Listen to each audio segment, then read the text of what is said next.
There's no place like the South when it comes to warm hospitality, good food, and luxurious gardens. Hi, I'm Alan Smith. Join me as we travel to some of the best gardens the South has to offer.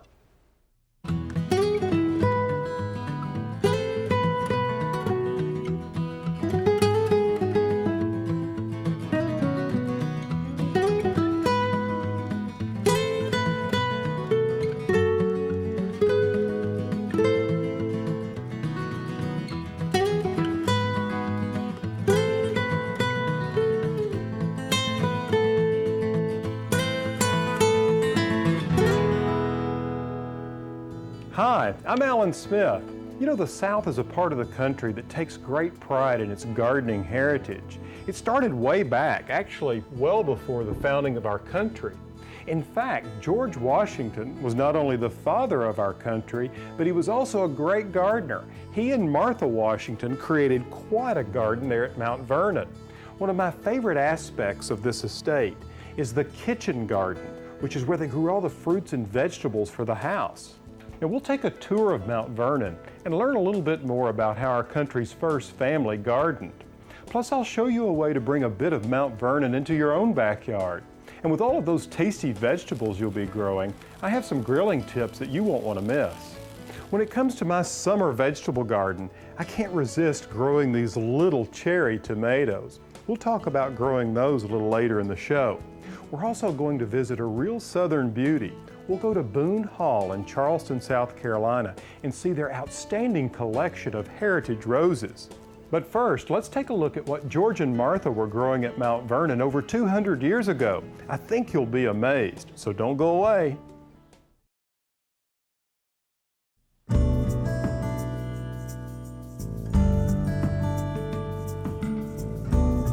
If you visit the gardens of Mount Vernon, you quickly realize that they were both useful and beautiful.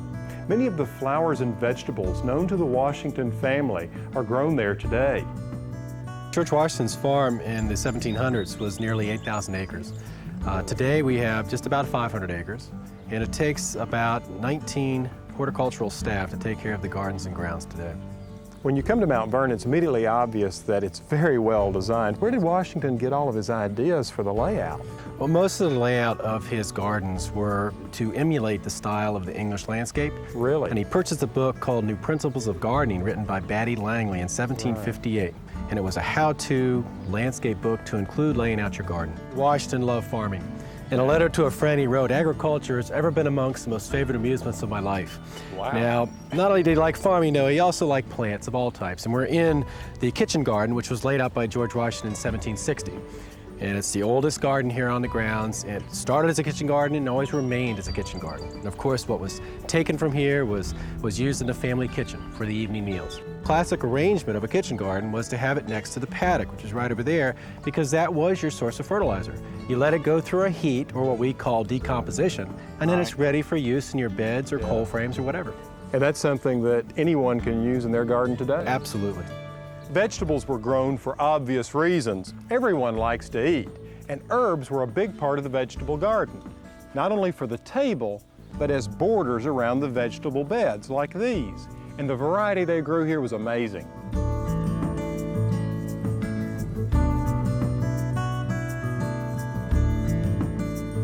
Remember, the herbs that were used here at Mount Vernon were no different than the herbs that had been used years before that. Right. Mrs. Washington liked to have her meals so that they were very tasty. So she would use the thyme, she would use the basil, she would use parsley, she would use chives, she would use the garlic, things that we use now. In fact, we know that Mrs. Washington's cook was instructed to gather rose petals to the point it took her 12 days to gather all that they knew. They would preserve the rose petals and take them into the winter months. They would use them as we use ascorbic acid. Did you know that there's 60 times more ascorbic acid in there in the rose hips than in one orange? Vitamin C. Mm-hmm. I can see that the use of herbs was much broader in the 18th century than it is today, perhaps. Absolutely. It's a pity we don't have the same interest in it nowadays. I agree. We can all appreciate the size and beauty of this vegetable and herb garden, but not all of us can grow one on this scale. But don't let that shake you up. There's some ideas here you can use at home, like growing vegetables and herbs in geometric patterns.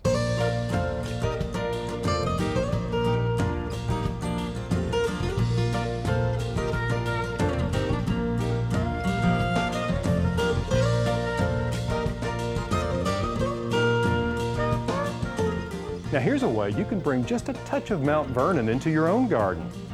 Herbs and vegetables are the perfect complement to one another, and you don't have to have as much space as George and Martha Washington had to plant them. I took an area that's basically just 20 by 20 and laid out this geometric design. But first, I put it all on paper. In this area, I've created 8 raised beds, 4 squares and 4 triangles.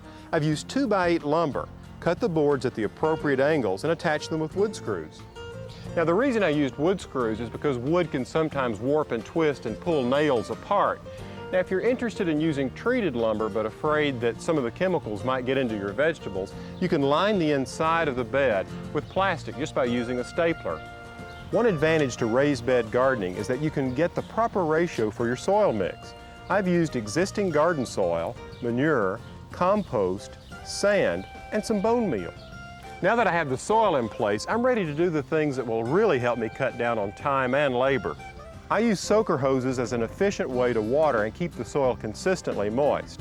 Then I cover the bed with filter fabric and straw to keep the moisture in and the weeds out.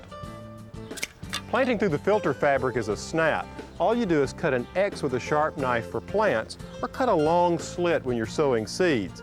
Now, another way to save space is to grow vegetables vertically, and that's what I'm doing with these bamboo teepees. I'll grow vegetables in the center and border it in herbs, just like we saw at Mount Vernon.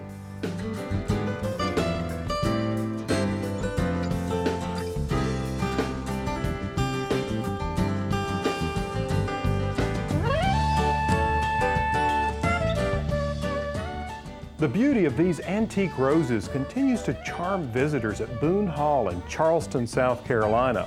We'll pay a visit after the break, so don't go away.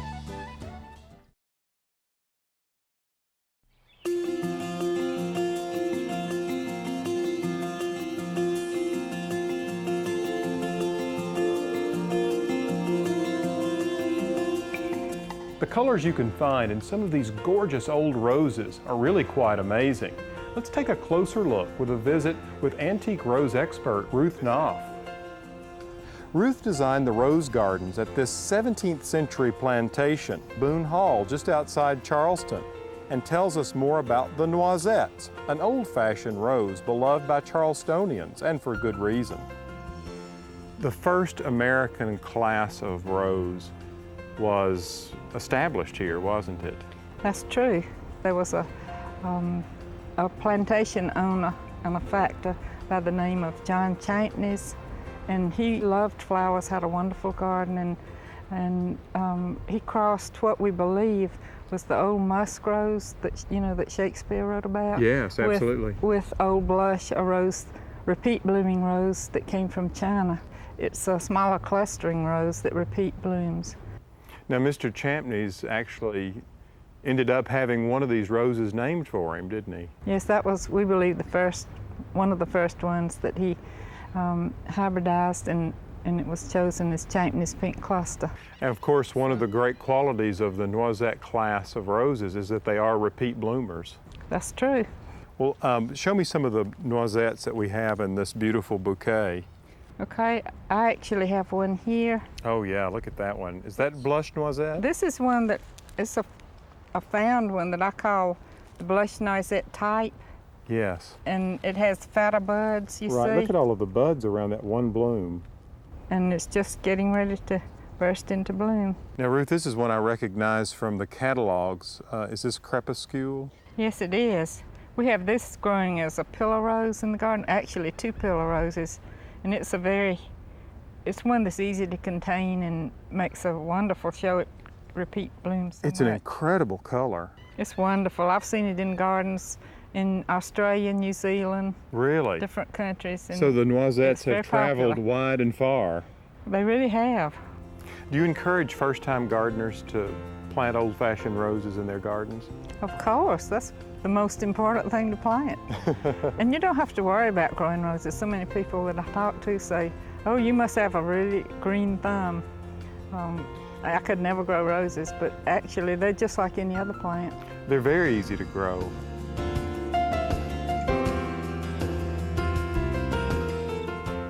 If you're like me, it's interesting to learn about any kind of flower, whether or not I can grow it in my own garden. And any flower that blooms in the winter always gets my attention. The camellias here at the New Orleans Botanical Garden have become a passion of Paul Sonnette, director of the gardens. Here at the Botanical Garden, there's mainly two camellia species that we work with, and that's Camellia japonica and Camellia sasanqua. Camellia sasanqua is an earlier blooming fall camellia that's a little more upright. People tend to use it for small trees or shrubs. They're both glossy. They both require about the same conditions, but when you think of the big camellia, that's the Camellia japonica. And there's hundreds and hundreds and hundreds of varieties. There's singles, there's doubles, and there's all different colors, primarily reds and whites and pinks and bicolors. So if you like camellias, if you like the flower, there's one that you're going to be able to find that you like. Now, for someone who would be interested in growing camellias out of the range of where they prosper, like in the lower south, they will grow in containers. Oh yeah, they're a great container plant if you have a greenhouse in the northeast or even in the northwest where it's a little cooler, they'll do great. Visitors come from all across the country to the New Orleans Botanical Garden and take away a little breath of spring by spending time with these beautiful camellias. Next, we'll talk tomatoes. I have some tips on planting them coming up.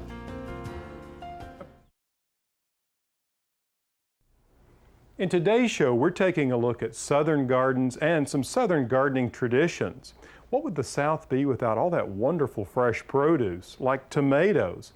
I grow all kinds of tomatoes in my garden. They really love the warm temperatures. But more than that, I love to eat tomatoes just about any way you serve them, fresh or fried.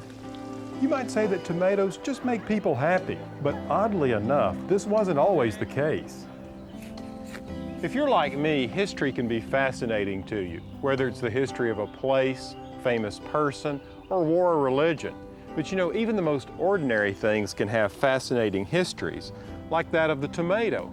These are such a big part of our lives today. Did you know that the U.S. is the largest producer of tomatoes in the world, and that we consume over 12 million tons of tomatoes a year?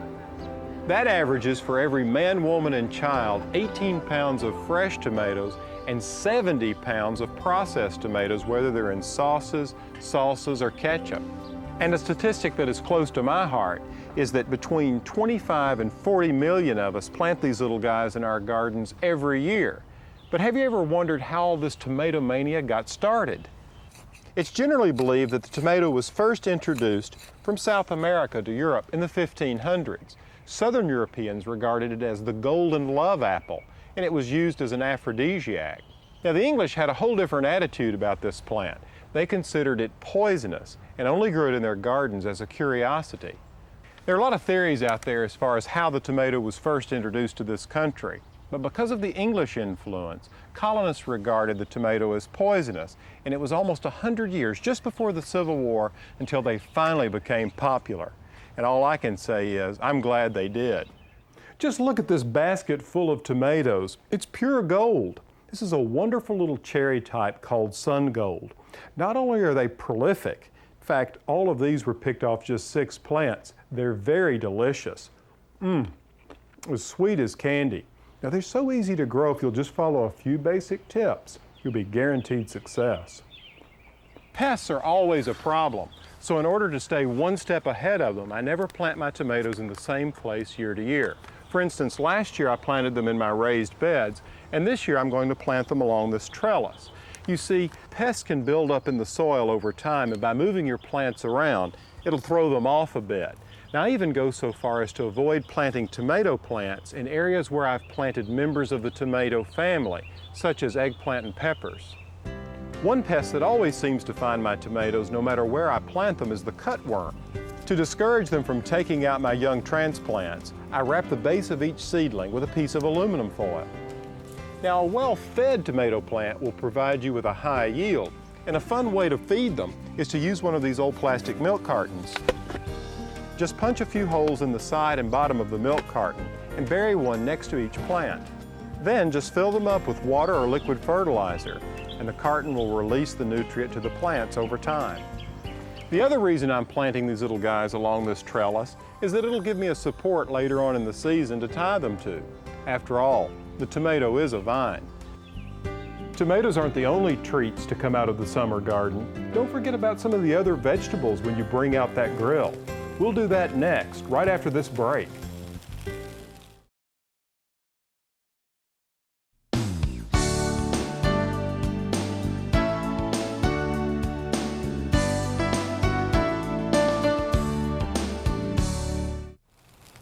Grilling vegetables can be a tricky task, but I have some tips that can help you with the process. There's nothing like enjoying the flavor of fresh vegetables, whether you grow them yourself or pick them up at the market. One of my favorite ways to cook vegetables is just to put them on a grill. You can't beat the flavor of fresh squash, onions, bell peppers, and eggplant when cooked on an open fire. Virtually any vegetable is suitable for grilling, and you'll be surprised at how good they taste. I like to make a simple marinade from vinegar, olive oil, a little crushed garlic, and whatever herbs I happen to have, and of course some salt and pepper. Now once I've prepared the marinade, I just quickly coat the vegetables on all sides, top and bottom. Now if you're using small, delicate vegetables like mushrooms and new potatoes, you'll want to keep them from falling through the grill. Just use a piece of aluminum foil with holes punctured in it. Or if you're lucky enough to find one of these grilling baskets, they're ideal. The open wire mesh of these baskets will allow the smoke to flavor the vegetables and turning them as a snap. I just place larger vegetables like peppers and eggplants directly onto the grate, and a medium to hot fire will have them ready before you know it.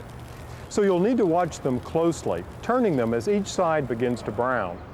When you already have the grill set up for chicken or steak, try grilling some fresh vegetables to round out the meal. The taste is great.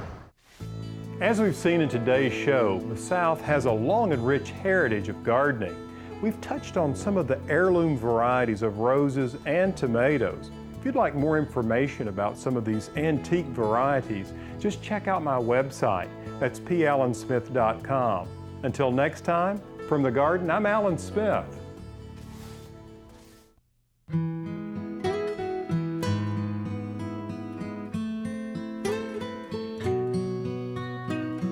In this garden I dream of a bed of flowers. Bluebirds sing of the beauty all around us. And every time the sun comes out, I can't help but smile. Oh, no, I can't help but smile.